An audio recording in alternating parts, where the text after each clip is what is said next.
Well, last night, Donald Trump went from being a lame duck to being a humiliated duck when voters from coast to coast turned out to vote against Donald Trump and his candidates and his policies in every place and in every way that they could.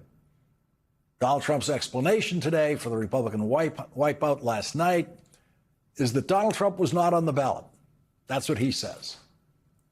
The conservative Wall Street Journal editorial board has written a reply to that under the headline, "Trump really was on the ballot." The Journal editorial says Mr. Trump was on the ballot, not literally, but nonetheless, as the main motivating force behind a dominating Democratic turnout. Winning Democratic candidates for governor in New Jersey and Virginia linked their opponents to Mr. Trump, driving Democratic voters to the polls and erasing the GOP gains in 2024 among Hispanics, Black men, and independents. The result was a much bigger Democratic triumph than polls predicted. The tsunami was big enough that Democrats were able to pick up 13 seats in the Virginia House of Delegates. They'll have 64 seats out of 100, which could give Democrats the chance to redistrict next year to gain congressional seats. And in California, where not a single name was on the ballot, voters stood in long lines to deliver 63% support for Democratic Governor Gavin Newsom's proposal for congressional redistricting in California that could add 4 or 5 seats for the Democrats to the House of Representatives and win control of the House of Representatives for the Democrats in next year's election. Every one of those California votes for that proposition was a vote against Donald Trump, every one of them. The reason no previous president has ever considered pursuing any of the policies Donald Trump has pursued this year is that those policies are obviously politically suicidal. And now we have the proof of that. And Donald Trump's bright idea today, during his politically suicidal government shutdown, is to partially shut down the air traffic control system in this country with the Thanksgiving travel surge approaching. Every day, Donald Trump finds a new way to weaken himself and weaken his party politically while making life in this country worse for millions of Americans. And now he wants to make it much worse for the millions of Americans who hope to go home for Thanksgiving this year. With less than a year into his presidency this time, Donald Trump is now the lamest of lame ducks ever to occupy the presidency. And sinking with him is the lamest group of Republican members of the House and Senate that the country has ever seen. The election returns last night indicate that a year from now, Democrats will win back control of the House of Representatives, and Donald Trump's administration and his incompetent cabinet members will be subject to real investigations of their personal profiteering from government, real investigations of possible abuse of their office, real investigations of an FBI director who uses a government plane for date night. Democratic control of the House of Representatives means that most of the Trump madness can be stopped and in its tracks. And Donald Trump knows that. And so Donald Trump is living in fear tonight of just how bad election night is going to be for him next year.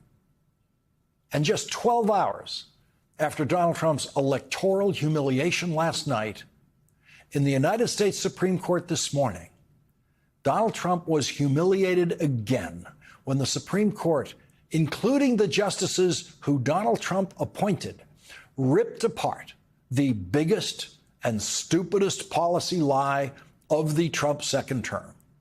At 11:22 a.m., when Neil Katyal rose to address the Supreme Court, the first sentence he spoke contained only 3 words.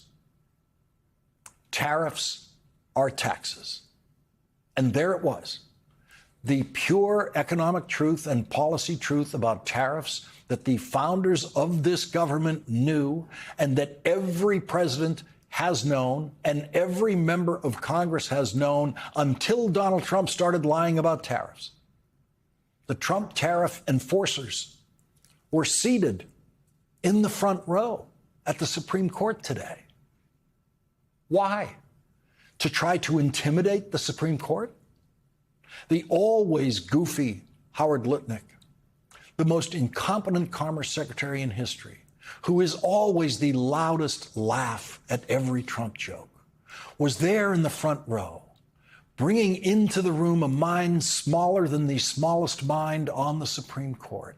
And sitting beside him was the Secretary of the Treasury. In our lifetimes, the Secretary of the Treasury has never attended a Supreme Court hearing. The last Secretary of the Treasury known to have attended a Supreme Court hearing was the first Secretary of the Treasury, Alexander Hamilton. But that was in 1796. Hamilton attended a Supreme Court hearing only when he was a Tonight, political analysts and campaign insiders say former President Donald Trump is growing increasingly concerned about what next year's election night could look like and what it could mean for his political future. Sources close to the Trump campaign describe an atmosphere of quiet panic, and not because of any one poll or speech, but because, for the first time, the former president is seeing signs that his political base may be showing fatigue. The rallies are still loud. The slogans are still memorable, but the energy, the certainty has shifted. Even if slightly, it has shifted. What we are witnessing now is something very different from the Trump campaigns of 2016 or 2020. This time, Trump is not running as the outsider. He is running as the man who has already been in power. He carries a record. He carries controversies. He carries legal battles. He carries what some advisors call, quote, a heavy political shadow. And inside Republican strategy rooms, there is growing concern that those factors may cost them critical suburban voters in states like Pennsylvania, Michigan, Wisconsin, Arizona, and Georgia. The same states that decided the last election and may decide the next one. But the fear goes deeper than poll numbers. It goes to something fundamental, a shift in tone among voters who once treated Trump not as a candidate, but as a movement. Analysts have pointed to several signs. Number one, suburban independent women, a group Trump desperately needs, have been polling sharply against him, citing exhaustion with political chaos. Number two, young voters are showing increased frustration with both parties, but especially with rhetoric they describe as angry, loud, and repetitive.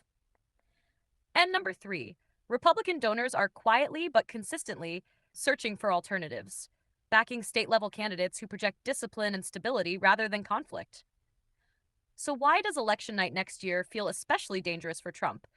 Because the margin of defeat doesn't just determine who wins. It determines something far more personal to him, how he will be remembered. If Trump loses by even a narrow margin, he remains a powerful figure in American politics. He remains influential. He remains a voice within his party.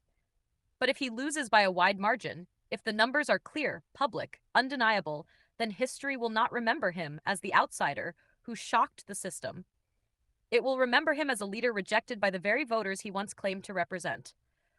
And that, according to advisors, is the fear. Not just losing big. Already, we are hearing reports of late-night phone calls, sudden messaging shifts, and urgent meetings with campaign media teams. The strategy now is simple. Move quickly. Attack harder. Create narrative, emotion, and intensity before the numbers solidify into memory.